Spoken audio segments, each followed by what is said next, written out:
اللہ کی طرف کس چیز کا وسیلہ پکڑیں؟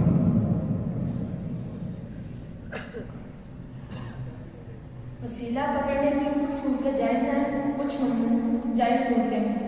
اللہ تعالیٰ اور اس کی توحید پر ایمان لانا، اپنے نیک اعمال کو بطور وسیلہ پیش کرنا، کسی زندہ انسان سے دعا کرانا۔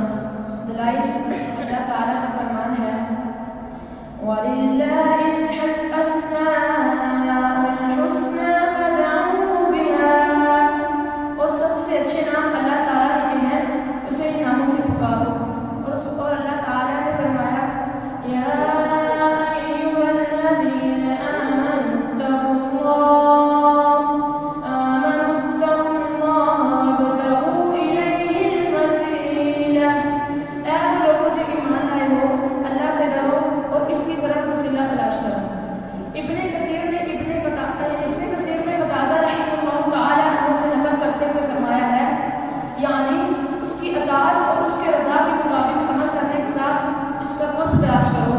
اور رسول اللہ صلی اللہ علیہ وسلم نے فرمایا اسألک بکل اسم هو لک، اے اللہ میں ہر اس نام کے ساتھ سوال کرتا ہوں جو تیرا نام ہے۔ اور رسول اللہ صلی اللہ علیہ وسلم نے ایک صحابی کو کہنے کی تعلیم دی جس نے آپ صلی اللہ علیہ وسلم نے جنت میں رفاقت کا سوال کیا تھا، اِنِّی عَلَىٰ نَفْسِكَ بِكَثْرَةِ السُّجُودِ، اپنے متعلق زیادہ سجدوں یعنی نماز کے ساتھ میری مدد کرو، یہ ایک صالح عمل ہے۔ اللہ تعالیٰ کو رسول اللہ صلی اللہ علیہ وسلم اور اپنے اولیاء سے محبت ہے، اس کے واسطے سے بھی دعا کرنا جائز ہے کیونکہ یہ ایک صالح عمل ہے۔ اور رسول اللہ صلی اللہ علیہ وسلم کو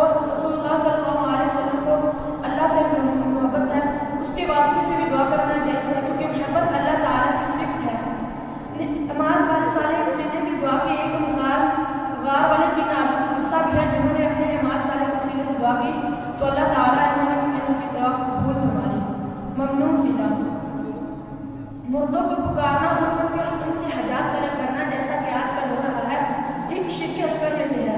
اللہ تعالیٰ نے فرمایا وَلَا تَدْعُوا مِن دُونِ اللَّهِ مَا لَا يَنفَعُكَ وَلَا يَضُرُّكَ فَإِن فَعَلْتَ فَإِنَّكَ إِذًا مِّنَ الظَّالِمِينَ، اللہ کے علاوہ ان کو نہ پکارو جو تمہیں نہ فائدہ پہنچاتے ہیں نہ نقصان، بس اگر تم نے ایسا کیا تو اس وقت تم ظالم مشرکوں سے ہوگے۔ بدعت وسیلہ: یہ کہنا کہ پروردگار رسول اللہ صلی اللہ علیہ وسلم یا کسی اور بزرگ کی جاہ و حرمت کے وسیلے سے ہماری دعا قبول فرما، یہ بدعت ہے کیونکہ صحابہ کرام رضی اللہ تعالیٰ عنہ نے یہ کام نہیں کیے۔ جب یہ عقیدہ ہو کہ اللہ تعالیٰ اس دنیا کے حاکم اور امیر کی طرح کسی واسطے کا محتاج ہے کیونکہ اس نے خالق و مخلوق کے مشابہ قرار دیا ہے۔ اس کی مزید تفصیلات کے لیے شیخ البانی کے رسالہ التوسل و احکامہ و انواع کا مطالعہ کیجیے۔ کیا غیر اللہ سے مدد مانگنا جائز ہے؟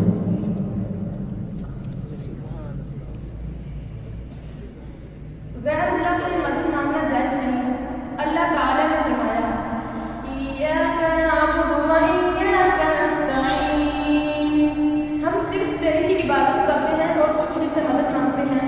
اور رسول اللہ صلی اللہ علیہ وسلم نے فرمایا اذا سألت فاسأل اللہ وإذا استعنت فاستعن باللہ، جب تو سوال کرے تو اللہ سے سوال کر اور جب تو مدد مانگے تو اللہ سے مدد مانگ۔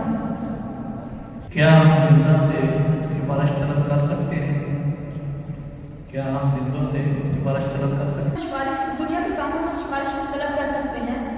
اللہ تعالیٰ نے فرمایا من یشفع شفاعۃ حسنۃ یکن لہ نصیب منها ومن یشفع شفاعۃ سیئۃ یکن لہ کفل منها، جو شخص اچھی سفارش کرے اس کے لیے اس میں اجر ہوگا اور جو شخص بری سفارش کرے اس کے لیے اس میں بوجھ ہوگا۔ اور رسول اللہ صلی اللہ علیہ وسلم نے فرمایا اشفعوا تعجروا، سفارش کرو تمہیں اجر دیا جائے گا۔ فی سبیل اللہ کا کیا حکم ہے؟ جہاد فی سبیل اللہ کا کیا حکم ہے؟ مال، جان اور زبان کے ساتھ جہاد واجب ہے۔ اللہ تعالیٰ نے فرمایا